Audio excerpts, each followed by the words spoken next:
They're born to shop and born to spend money in different ways. Now, every generalization has its exceptions, but here's the money paradigm that most of us have been dealt. Women are trained to nurture and to seek acceptance, and so they view money as a means to create a lifestyle. So women spend money on things that enhance day-to-day living. Theirs is a now money orientation. Let all the women say now money.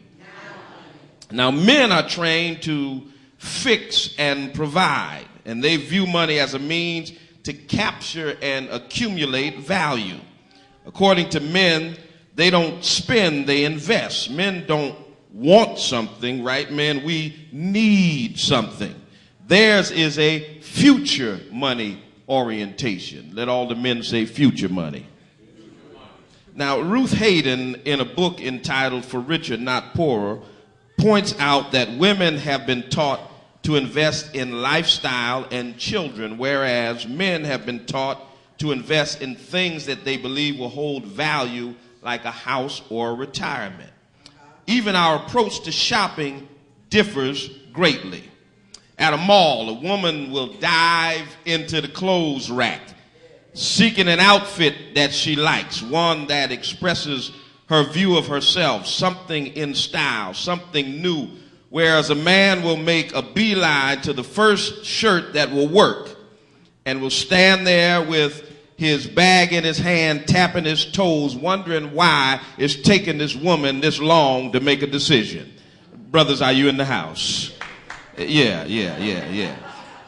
In his theater piece, Defending the Caveman, Rob Becker describes men as hunters and women as gatherers. For example, when men shop, they go out, they buy a shirt, they wear it until it dies, and then they go out and they buy another shirt and kill it. But women, in contrast, they gather. They shop for the spring and the fall. They shop for Christmas in the summertime. Come on, somebody. Amen. They gather. Even our sense of who we are is intricately intertwined with our spending habits. Based on a study of 2,000 men and women, women reported far more likelihood to buy something that they did not need, buy something that they did not necessarily want, buy it just because it was on sale. Come on, somebody. Buy something because of an impulse, or just buy something because I'm celebrating that I feel good today. Am I in the right house? Men have a curious quirk, though, when it comes to us buying something, because a man will say to a woman, I need a new computer, when the one that he's using works fine. And what he should say is, I want a new computer that's faster and has all the bells and whistles on it. Am I right about it? When it comes to spending, we're different, because women spend their money gradually over time, while men tend to spend their money on a number of big ticket items.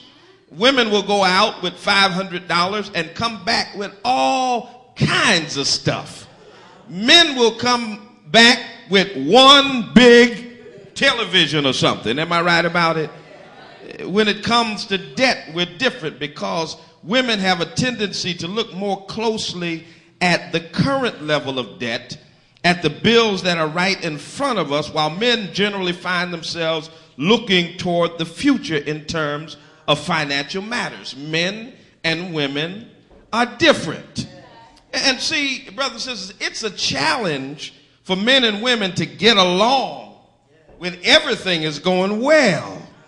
It's a greater challenge once we get into debt and have money problems. Oh, I'm talking to somebody today. You see, debt is incredibly seductive. Amen.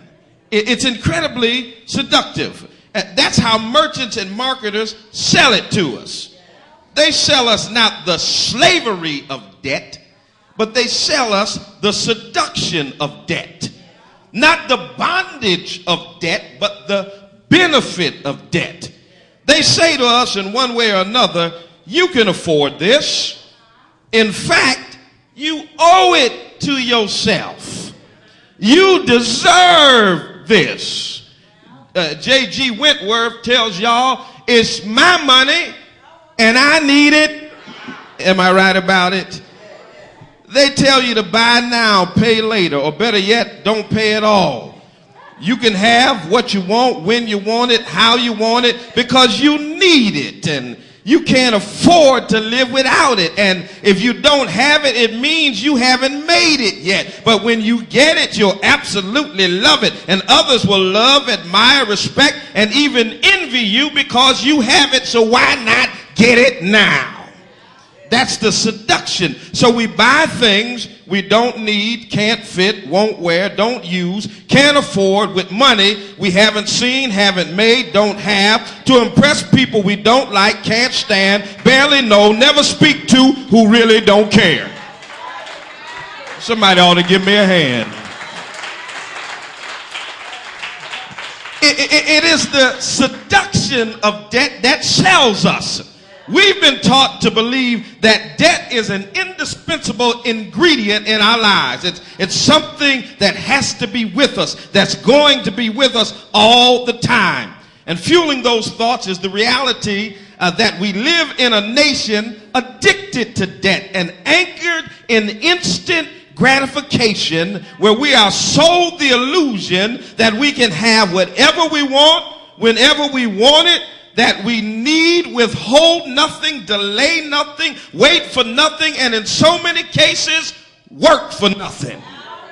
Oh, it's going to go deep. Y'all go on and put on some scuba gear. You see, that is an unbelievably seductive lifestyle. It's just too bad that it's a lie. Look at somebody, tell them it's a lie.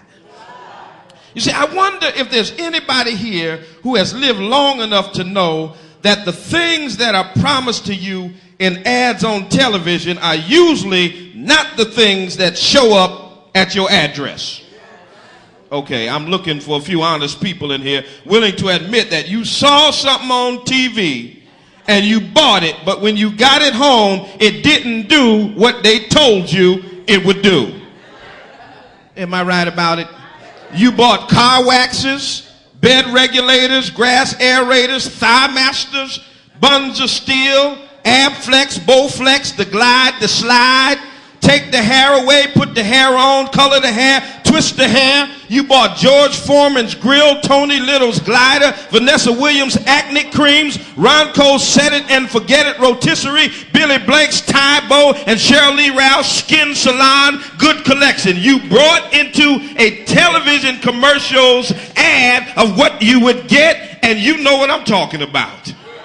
Yeah. You bought into it. You watched the ad. Amen.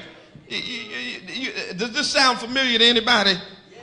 Before I used to weigh a lot, but now I lost 20 pounds and 6 inches off my waist. Thanks, Jenny. Am I in the right house? Before I used to just sit around feeling miserable, but thanks to the patch, I feel better about myself and I can go on with my life. Before I was just living paycheck to paycheck, but thanks to Fred's system for buying property, I earned a whole $50 last month. Yeah, y'all saw the commercials. Before I couldn't even buy a date, but thanks to sheer white whitener and breath refreshener, the phone haven't stopped ringing yet. Am I in the right house? Okay, I see y'all acting like y'all can't remember, but let me help you. Somebody looking at me right now has or knows somebody that has 3 different ab machines at the house and they still don't have a 6-pack. Yeah, you ought to tap your neighbor and tell him, I can see you only got a 2-pack. How many different diet pills, diet books, CDs and tape sets have you bought and you still haven't lost weight?